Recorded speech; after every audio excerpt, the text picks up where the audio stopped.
It's the dictionary. It's the dictionary. It's the dictionary. It's the dictionary. It's the dictionary. It's the dictionary. It's the dictionary. Hello, word nerds. Welcome to the dictionary.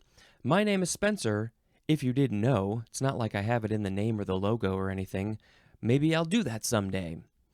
What's up, everybody? How are you doing? Today, I'm recording this on October 3rd, 7:03 a.m. And happy, it's way gone for you, but happy Halloween season, spooky season, Spooktober, all of those things. This is the best time of year. We like to watch the horror movies and have the spooky decorations, and it's just an excuse to be the way that a lot of us are year-round. Now, not that I'm not like a goth person. I don't like, but I do have, I'm wearing like a Tim Burton shirt, and there's a lot of creepy stuff in there, and I've always sort of enjoyed that stuff. So it's just a fun time. It's a fun time to talk about death. It's like it's culturally okay to talk about death during Halloween time, and it's just getting bigger and bigger. I mean, it used to be just one day, and then it's all of October, but now it's also September and November. And a lot of us are very happy right now. But of course, you're listening to this or watching this probably in November, late November possibly. I don't know exactly when. So hello, everybody. How are you doing? What's up? Let's do this. Please rate and review this show. These are on YouTube now, so you can, like and thumbs it up and comment and share. And then also, of course, this is still on all of the audio platforms, so go ahead and rate it and review it on Apple Podcasts and all of the other places. Maybe you're a Spotify person. Maybe there's a thing over there that you can hit 5 stars on. Let's see. Email me, dictionarypod@gmail.com. If you want to say anything, if you have your own, like a theme song, a sound effect, anything, go ahead and email it to me. What else? Social media @dictionarypod. Instagram, Threads, X/Twitter. I'm still doing those. I got a Facebook page too, The Dictionary. Go find it. Comment on posts, send me DMs, whatever you want to say. What else? Share this, obviously. You can join the Patreon. So I'm hoping by the time this airs, I think I'm going down to just $1 a month. That's it. That gets you early episodes. You get the videos early, and the audio early. Whichever one you want is fine. And that's what you get. And there may be some exclusives too that are Patreon only. For instance, if a guest doesn't want their video on the YouTube, I will probably put it on the Patreon. If they're not okay with that, you don't get it. But I would like to do some exclusives for Patreon because you're giving me directly money. You're directly giving me money, so you should get something, right? In addition to early episodes. Merchandise. There's a merchandise link in the show notes. It's a TeePublic link. And there's a Google Voice number. You can call it and leave a message, and I'm going to put it in an episode unless you say no. I think it's 917-727-5757. Okay, big intro today. Let's get into the words. We have empire. E-M-P-I-R-E. Noun from the 14th century. 1A1. These are beefy definitions. A major political unit having a territory of great extent or a number of territories or peoples under a single sovereign authority, especially one having an emperor as chief of state. An area that has somebody called an emperor who's running the show, that would be an empire. And yes, of course, we had emperor in the previous episode. Major political unit. We're just talking about an area, right? Just a physical area. It's the empire. But it sounds like an empire can be an emperor. An empire can be an empire even if they don't have an emperor. Can that be true? Because it says especially one having an emperor as chief of state. Major political unit having a territory of great extent or a number of territories or peoples under a single sovereign authority. That's the thing. That's what it is. They're all under one person is ruling it. And very likely they would be called an emperor. 1A2, the territory of such a political unit. So this is the one, number 1A. 1A2 is the one talking about the physical area, and then 1A1 is talking about the political unit. What is that? The government, the political side of things? I don't know. It's less physical. It's less tangible. 1B, something resembling a political empire, especially an extensive territory or enterprise under single domination or control. Oh, I got a little like a yawny thing going on there. And I was like, no, I got to chug through the words. So it resembles an empire, a political empire. Extensive territory, enterprise under... That's the whole idea of an empire, is that it's under the control of one person, one thing, one entity of some kind. How can we not think of the Empire in the Star Wars universe?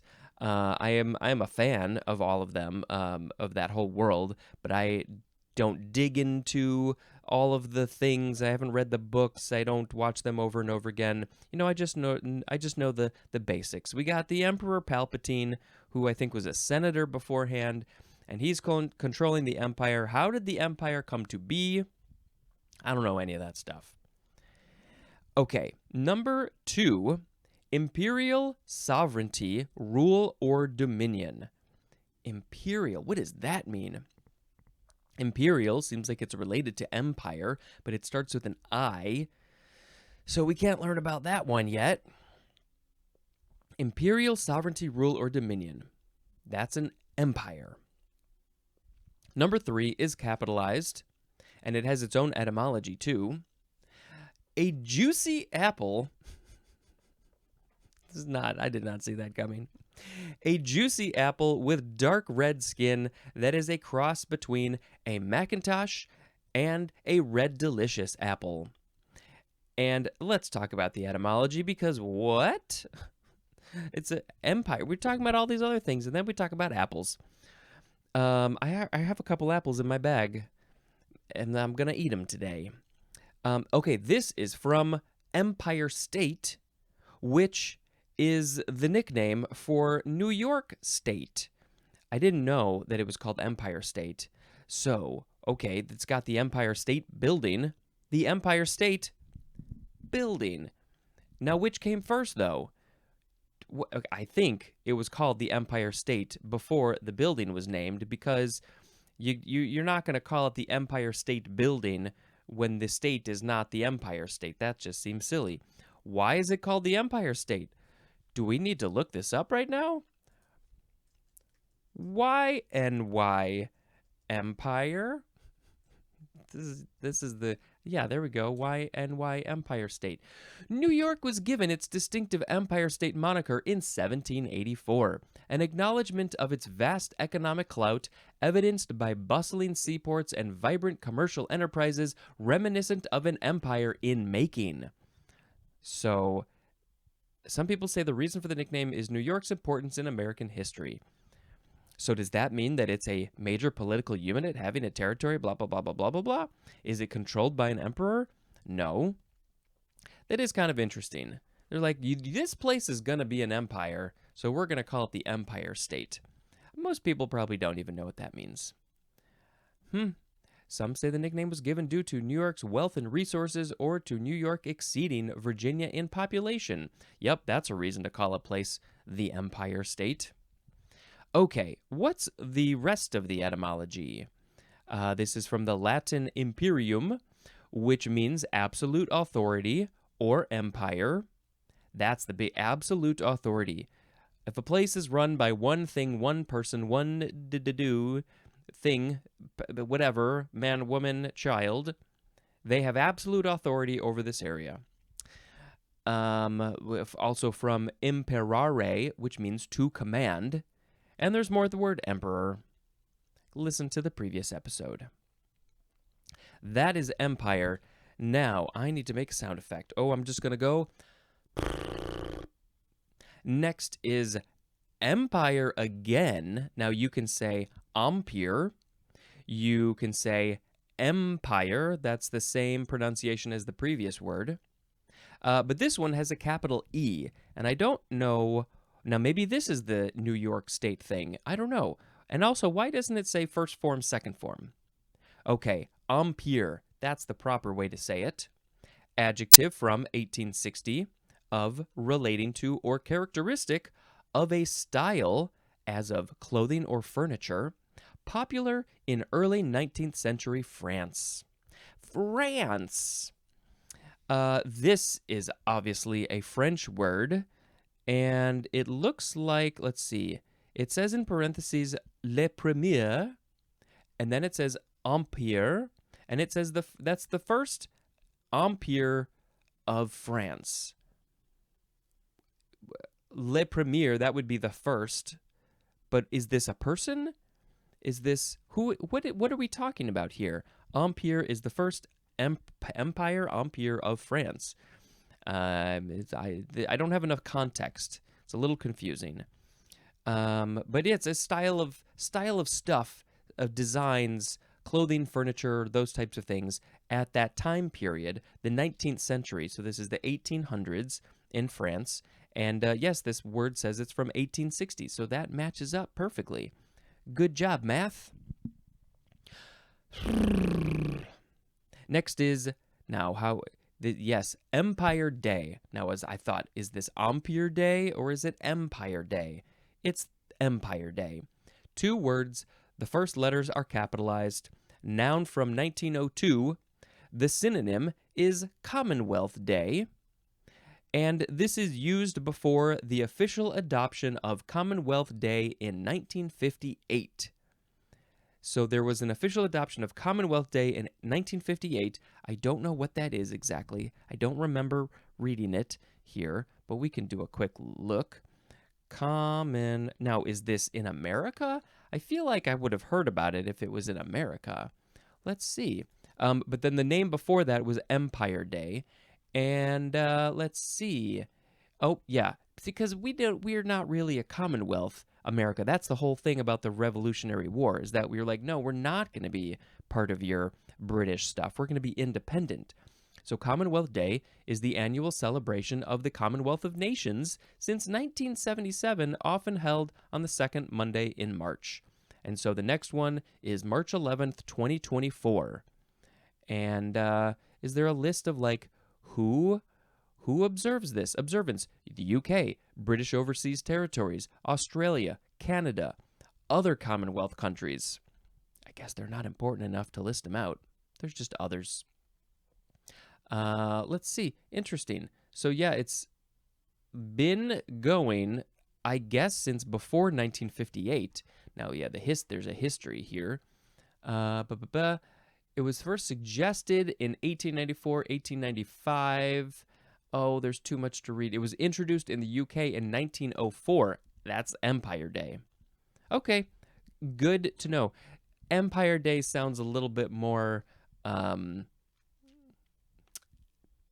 empirical. We're talking about those words in a second. I don't know. Commonwealth has less judgment behind it, maybe. Empire feels like, they're creating this big empire, going around, taking over countries, and so they were creating a big old empire, so that's why they called it Empire Day.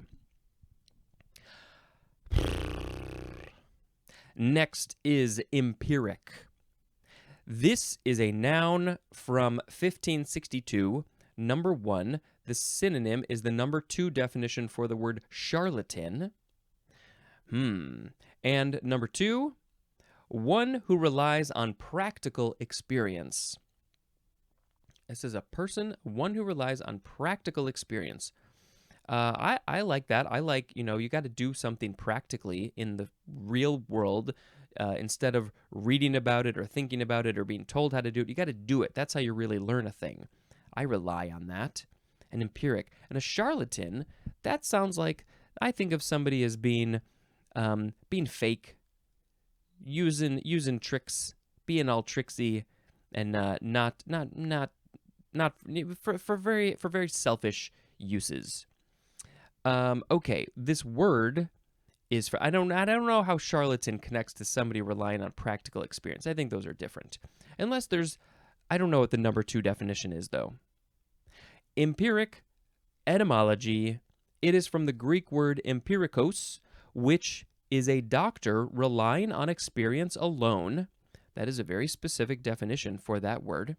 A doctor relying on experience alone. So like experience alone. So like you not your teaching, not your readings, only your experience. Only this doctor only relies on their own experience. I don't totally agree with that. I think if somebody else has experienced something and they can teach you about it, you might not ever experience it, but they're not wrong.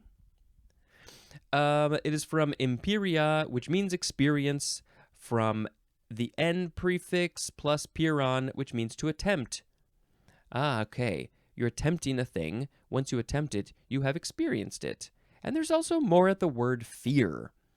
Yes, it can be scary to attempt something for the first time and experience a new experience. So that's what empiric is all about. It's all about experience. Practical experience? I don't know how charlatan. Interesting. Yeah, that's it for empiric. But now we have a related word. Empirical. You can also spell this one just empiric. This is an adjective from 1569. 1. Originating in or based on observation or experience, as in empirical data or data, or empiric data or empiric data. So I've heard of this used in science talking, but I don't think I ever really knew specifically what does that mean, empirical. I know generally the idea, but it's all about experience. It's been observed with experience. It was experienced and observed. Number 2, relying on experience or observation alone, often without due regard for system and theory, as in an empirical basis for the theory. So it seems like, depending on the context, you might not want your sciencey stuff to be totally empirical, because you need all of the information to finish the thought, to finish the scientific theory, go through all of the scientific method, and figure out what the conclusion is. Okay, so number 3 is capable of being verified or disproved by observation or experiment, as in empirical laws. Capable of being verified or disproved by observation. And that is the key thing about this word and empiric, is that it's about observation and experiencing the thing firsthand. Firsthand. On the second hand, number 4, of or relating to empiricism, which is coming up. Empirically is an adverb. You want to do things empirically sometimes. And there's no etymology because we talked about it in the previous word. The next word is empirical formula. 2 words, noun from 1878. A chemical formula showing the simplest ratio of elements in a compound rather than the total number of atoms in the molecule. As in, CH2O is the empirical formula for glucose. Glucose looks like you take water and you add carbon to it. 1 carbon to 1 water, and you got glucose. I guess? Okay, so empirical chemical. So that is the name, I guess, of those things. I throughout this whole process, this whole podcast, every time we come to one of these things that lists out all of these atoms, that is called the empirical formula, and I will try to remember that for all of us going forward. The simplest ratio of elements in a compound. So you're taking it down to its base level. What is the base thing? It's kind of like a cocktail. You say 1 part this and 2 parts this. So it doesn't matter how many ounces of each thing. It's a ratio. It's 1 1 vodka to 2 parts gin. That might be a weird drink, but some people might like it. And so it could be 1 ounce vodka, 2 ounce gin. Maybe let's use other things. Let's use orange juice and Pepsi. 1 ounce orange juice, 2 ounces of Pepsi. But because it's a ratio, you can scale it up or down. So you can go a half ounce of orange juice and 1 ounce of Pepsi. The ratio is the same. So here in this empirical formula, the base ratio is 1 C, 1 carbon, 2 H's, which is hydrogen, and 1 oxygen, O. And you can make a whole bunch of those. You can multiply those by whatever factors you want. You can have 5 C's, which means you have to have 10 H's, which means you have to have 5 O's. And at that point, you're basically just combining a bunch of glucose molecules together. Empirical formula. Good stuff. Let's put a link in the show notes for empirical formula. Next is empiricism. Noun from 1657. 1A. A former school of medical practice founded on experience without the aid of science or theory. Okay. Former school. So we don't do this anymore, I guess. This medical or school practice. And it's all about experience without the aid of science or theory. Okay, that seems like you're missing a lot. If you're not using science or theory, then this is a lack. There's a lack of education possibilities here, I think. Okay, 1B. Oh, interesting. The synonyms are quackery and charlatanery. Is that how you say that? Charlatanery. Charlatan with an R-Y. Charlatanry. That's probably it. Yeah, at quackery, you're a quack, you're crazy, you're not right, you're bonkers. I don't know how else we want to describe that. You're a charlatan. You're fake. That is a very interesting. I'm curious about how this connects to, like, are people saying that if you're relying only on observation and experience, then you're a quack, you're a charlatan?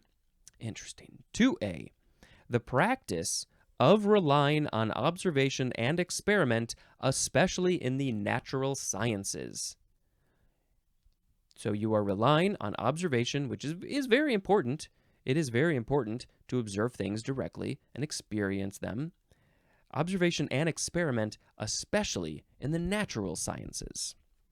Not the unnatural sciences, not the cryptozoology.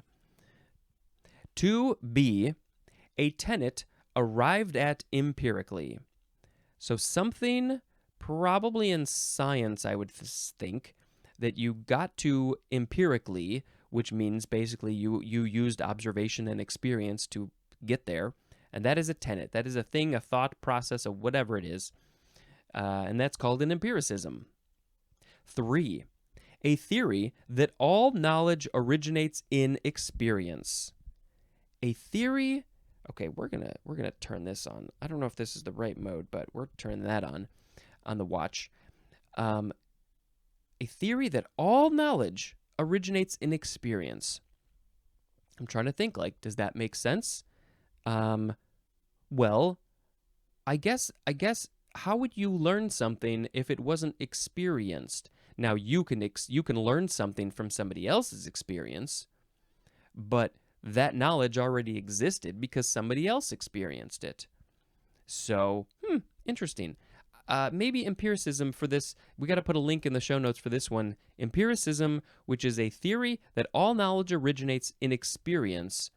And like, what does the world have to say? What does the Wikipedia have to say about that? Are there people who say, no, that doesn't make any sense? And why does it not make any sense? Because I can't really think of it on the top of the dome at the moment.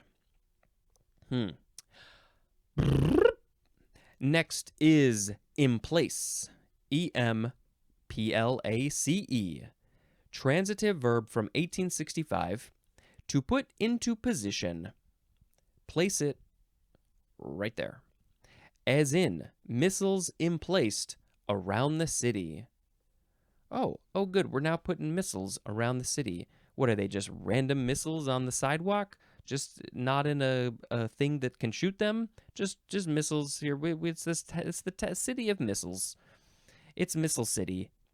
Okay, interesting example. You gotta in place, but why can't you just say place? I feel like this is old. Well, it is from 1865, and that's pretty old. It's from emplacement, which is our next word.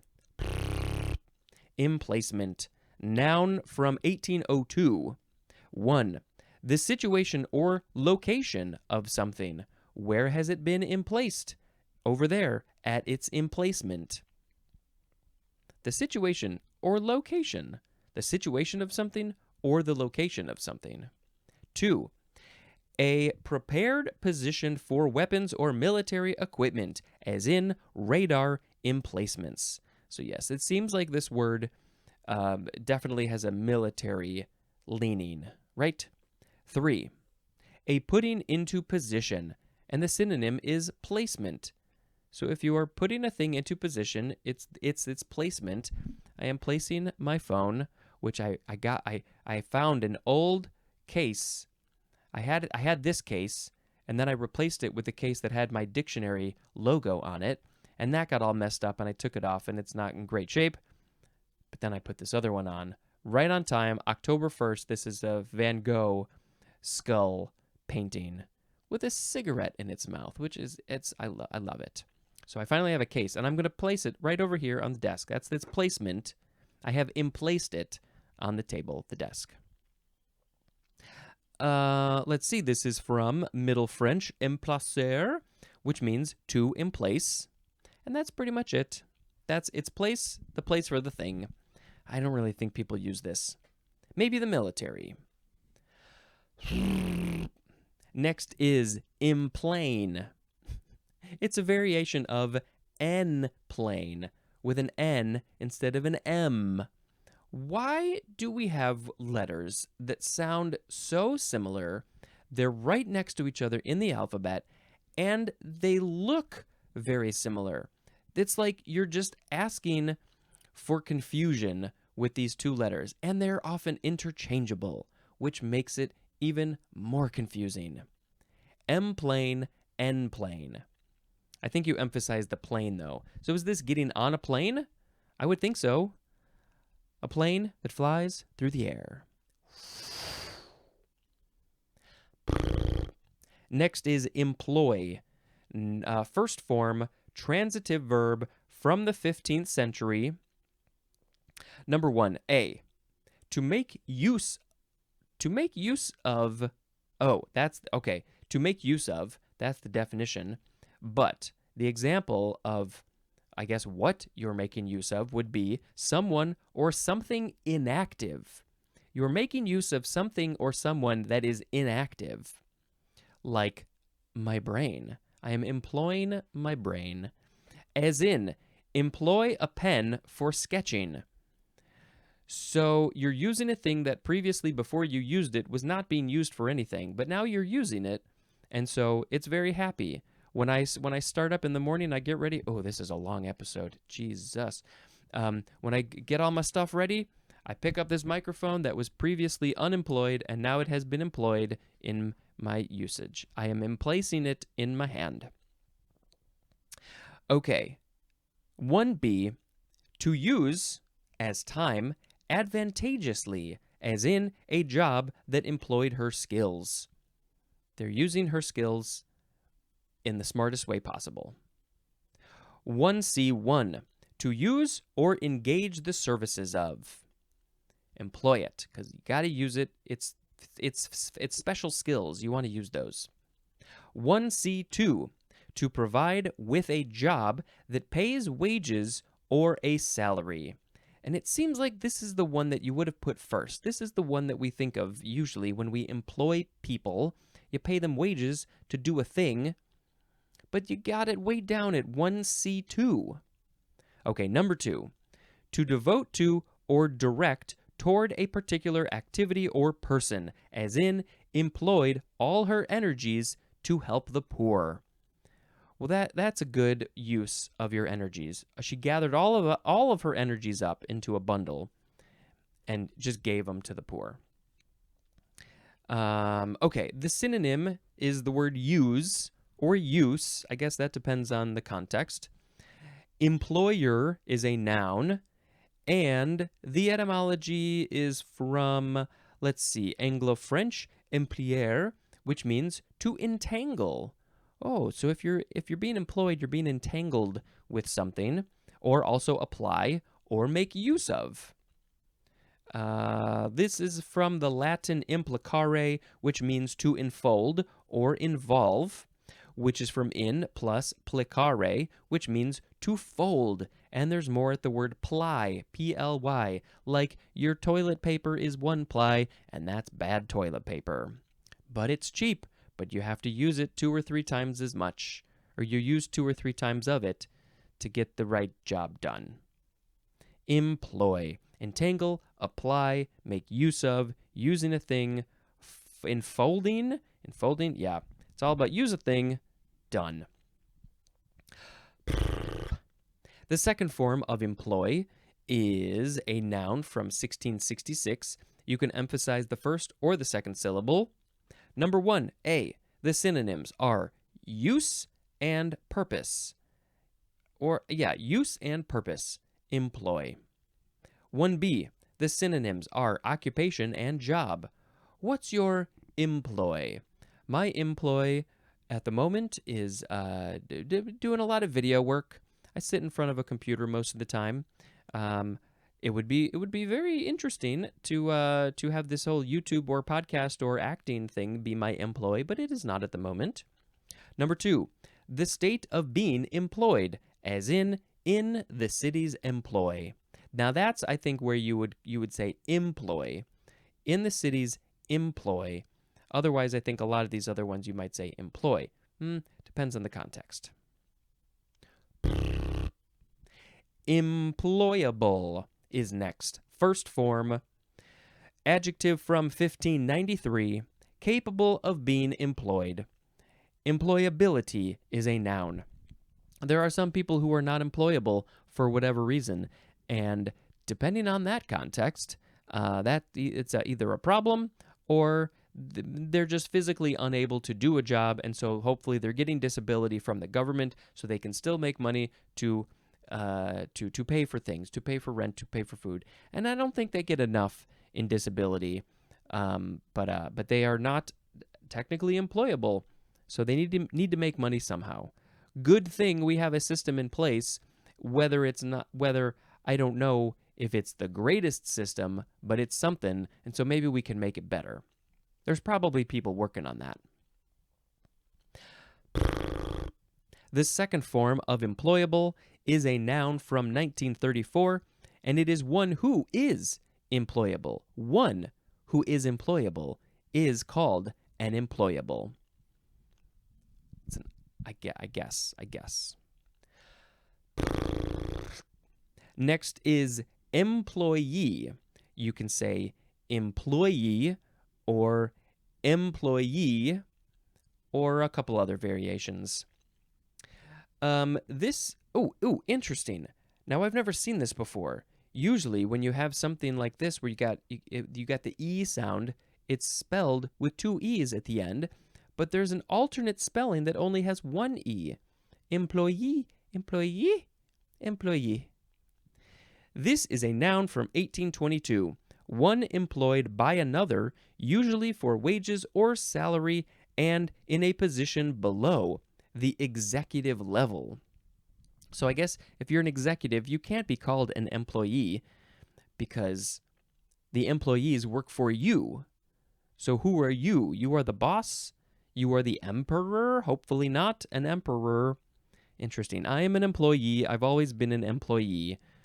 I will probably always be an employee. Well, maybe not. Last word. Employment. Noun from the 15th century. 1. Synonyms are use and purpose, which we saw earlier in the word employ, I think. Yes. 2A. Activity in which one engages or is employed. Kind of a funny way to word that. Activity that you engage in, or that you're employed in, I guess, as in seeking gainful employment. You're looking for a job. 2B, an instance of such activity is the employment. 3, the act of employing, also the state of being employed. If you have a job, you are an employee, you have been employed, you have an employment. As in, employment of a pen in sketching. Oh, great callback, dictionary. That's fantastic. Thank you for bringing the pen for sketching back into this. I don't do enough sketching. I used to sketch doodle all the time. Employment of a pen in sketching. A synonym is the word work. It's just work. What's your work? What's your job? What do you do? What's your occupation? All right, I got to pick a word of the episode. Let's do this fast. We had empire, empire, empire day, empiric, empirical, empirical formula, empiricism, emplace, emplacement, emplane, employ, employ, employable, employable, employee, and employment. I'm just going to pick empirical formula as the word of the episode because it was a thing that I've been wondering about, the name for all those letters and numbers, and now I know, and so do you. Now you know what empirical formula is. Now you know. Okay, that's it. Should I quickly mention another movie that I watched? I gotta load up the thing, the list. I think I mentioned Haunting in Venice. Oh, Dumb Money. Dumb Money is they made this movie fast. This is all about the GameStop stock situation and how it got started and what happened. And it's a fascinating story, and I only knew just a little bit of it, and I don't understand all the money talk, but it's fascinating and funny and interesting. And I think it's a good one to watch. I don't know if a lot of people know about it, but it's got big names: Paul Dano, Seth Rogen, Nick Offerman. That dude that I always forget the name of. Pete. It's Pete. This has been Spencer dispensing information. Goodbye.